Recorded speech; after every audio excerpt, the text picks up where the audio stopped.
अस्सलाम वालेकुम। उम्मीद करता हूँ सब लोग खैरियत से होंगे। जैसा कि आपको मेरे थंबनेल से पता लग गया होगा कि आज मैं दुबई एयरपोर्ट पर लैंड किया हूँ।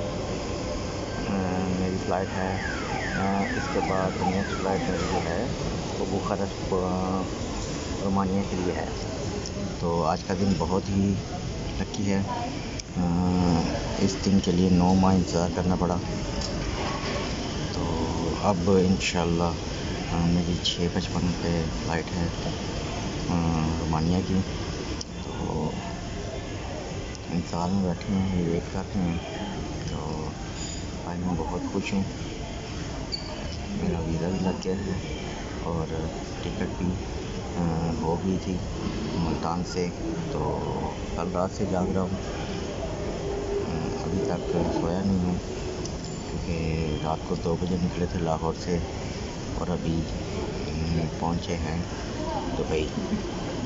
यहाँ पे 6 घंटे का स्टे है। तो फिर इसके बाद इंशाल्लाह हम बुखारेस्ट रोमानिया के लिए फ्लाई करेंगे। तो आपको बर वक्त सपोर्ट करते रहेंगे, अपनी अपडेट देते रहेंगे, आपको नई नई वीडियो बना के दिखाते रहेंगे। तो उम्मीद करता हूँ कि आप इस वीडियो को लाइक करेंगे। चलें, फिर मिलते हैं नेक्स्ट वीडियो के साथ।